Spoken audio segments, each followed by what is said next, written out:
Hello दोस्तों, आज इस वीडियो में जो है हम प्रमेय 6.5 को हल करेंगे। यदि एक त्रिभुज का एक कोण दूसरे त्रिभुज के एक कोण के बराबर हो तथा इन कोणों के अंतर्गत आने वाली भुजाएं समानुपाती हो तो दोनों त्रिभुज क्या होते हैं, समरूप होते हैं। ये हमें सिद्ध करके बताना है।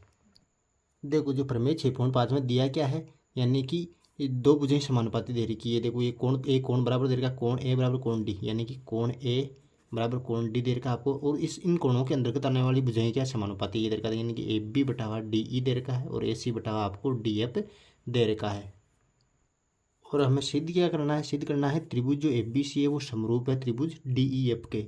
तो देखो, इसके लिए हमें कुछ रचना करनी पड़ेगी। देखो, रचना में क्या करना है, देखो रचना में देखो, यहाँ पर देखो डी ई पर बिंदु पी लेना है और डी एफ पर बिंदु क्यू लेना है। और दोनों बिंदु इस प्रकार से लेने हैं, यानी कि डी एफ पर डी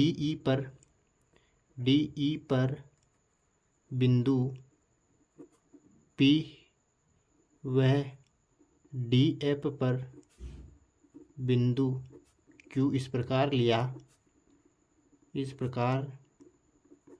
कि क्या हो जाएगा, ए बी, यानी कि ए बी के बराबर लेना है डी पी, ए बी बराबर हो जाएगा डी पी और ए सी बराबर हो जाएगा डी क्यू, ए सी बराबर हो जाएगा डी क्यू। ये आपको एक रचना इसमें करनी पड़ेगी। अब रचना करने के बाद देखो हम प्रमाण करते हैं इसका। प्रमाण देखो, प्रमाण के अंदर जो है हम ये भुजाओं का अनुपात उठाएंगे। यहाँ से देखो, ए बी बटावा डी ई बराबर हो जाएगा ए सी बटावा डी एफ के। ये कहाँ से आया, ये हमें दिया है। अब दोस्तों यहाँ पर ध्यान से देखो, ए बी किसके बराबर है, ए बी है डी पी पर। कहाँ से आएगा, रचना से, यानी ए बी किसके बराबर हो जाएगा, डी पी के। तो मैं ए बी को लिख दूंगा डी पी, यानी कि ये लिख दिया मैंने डी पी बटावा डी ई, या डी ई ऐसा कैसे आ जाएगा, बराबर देखो ए सी है, ए सी को क्या लिखूंगा मैं, डी क्यू लिखूंगा। दोस्तों देखो, ए सी को लिख दूंगा मैंने डी क्यू बटावा डी एफ। ये हो गया। अब मैं क्या करूँगा, इसका व्युत्क्रम करूँगा। व्युत्क्रम करो, देखो उल्टा कर दो इसको, डी ई बटावा डी पी हो जाएगा और इधर जो है डी एफ जो है बटावा डी क्यू हमारे पास आ जाएगा।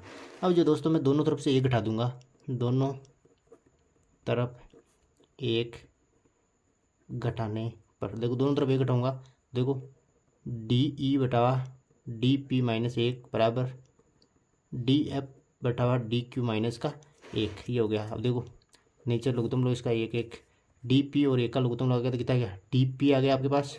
डी पी का भाग दो, डी पी में एक बार गया। अब एक को गुणा करो डी ई से, ये हो गया डी ई, माइनस एक को गुणा करो डी पी से, डी पी एकम डी पी हो जाएगा इधर। और डी क्यू और एक का लघुत्तम आएगा डी क्यू, और डी क्यू को एक गया, एक डी एफ आ जाएगा यहाँ पे, और माइनस डी क्यू यहाँ पर आ जाएगा।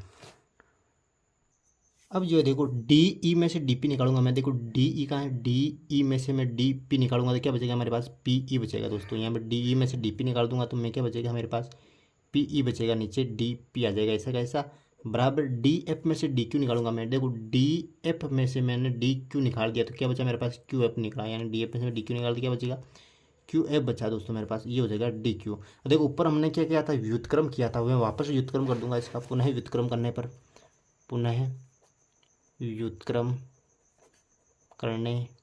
देखो पुनः व्युत्क्रम करूँगा तो क्या बचेगा मेरे पास, डी पी बटावा पी ई बराबर क्यू एफ बटावा डी क्यू।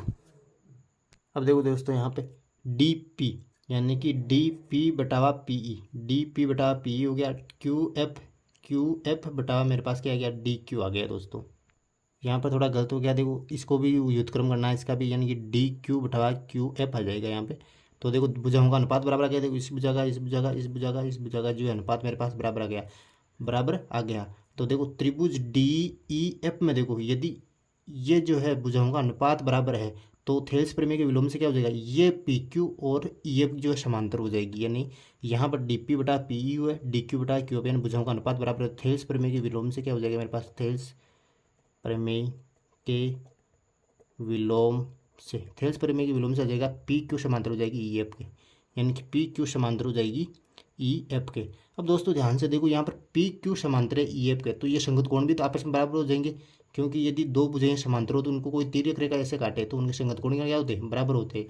तो यहाँ पर क्या हो जाएगा, कोण पी कोण ई के बराबर हो जाएगा, यानी कि कोण पी जो है वो बराबर हो जाएगा कोण ई के, और कोण क्यू जो है कोण एफ के बराबर हो जाएगा। कोण क्यू जो है कोण एफ के बराबर हो जाएगा। कहाँ से आया? संगत कोण, संगत कोण।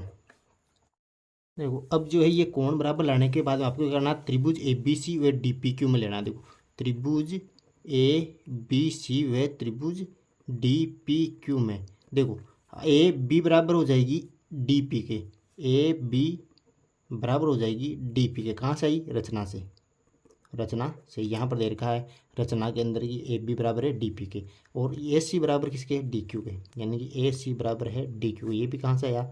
रचना से हो गया।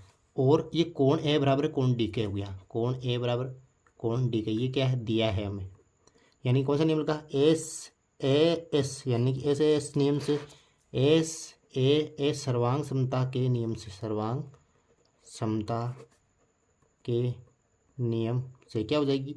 त्रिभुज ए बी सी सर्वांग सम हो गया त्रिभुज डी पी क्यू के हो गया दोस्तों। यानी कि ये त्रिभुज जो है इस छोटे वाले त्रिभुज के सर्वांग सम सिद्ध हो गया। तो क्या हो गया? इनकी कोण भी आपस में क्या होगी? बराबर होगी। यानी कि कोण बी जो है कोण पी के बराबर होगा, कोण सी किसके बराबर होगा? कोण क्यू के बराबर होगा। तो मैं लिख देता हूँ कोण बी जो है कोण पी के बराबर होगा, और कोण सी जो है कोण क्यू के बराबर होता है। ये कहाँ से आया? सीपीसीटी से। सीपीसीटी का मतलब क्या होता है? यदि कोई दो त्रिभुज सर्वांग सम हो तो उनकी जो संगत कोण भी क्या होगी?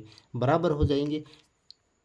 अब जो दोस्तों हम देखेंगे त्रिभुज ए बी सी, त्रिभुज ए बी सी व त्रिभुज डी ई एफ में, यानी कि पूरे त्रिभुज में देखना हमें डी ई एफ में। देखो कोण ए बराबर कोण डी दे रखा है, कोण ए बराबर कोण डी, ये हमें क्या कर रखा है? दिया है। अब दोस्तों देखो कोण बी कोण ई बराबर हो जाएगा। कैसे हो जाएगा? क्योंकि कोण बी जो है किसके बराबर है? कोण पी के, और कोण पी किसके बराबर है? कोण ई के बराबर है। तो कोण बी और कोण ई बराबर हो जाएगा, यानी कि कोण बी कोण ई बराबर हो जाएगा। क्यों? क्योंकि कोण पी जो है किसके बराबर है? कोण ई के बराबर है। तो ये हो जाएगा। और कोण सी किसके बराबर हो जाएगा? कोण एफ के बराबर हो जाएगा। कोण सी जो है कोण एफ के बराबर हो जाएगा, क्योंकि कोण सी किसके बराबर है? कोण क्यू के बराबर है, और कोण क्यू किसके बराबर है? कोण एफ के बराबर है। तो कोण सी और कोण एफ आपस में बराबर हो जाएंगे। तो यहाँ पर लिख दो कोण क्यू बराबर कोण एफ है, ये कारण दे देना। तो कौन सा नियम लगा? ए, यानी कि ए समरूपता के नियम से क्या हो जाएगा? त्रिभुज ए बी सी समरूप हो जाएगा त्रिभुज डी पी क्यू के, डी ई एफ के। यही आपको सिद्ध करना था। बहुत ही आसान प्रमेय है। यदि आपको ये वीडियो पसंद आया तो comment, share and like and subscribe my channel.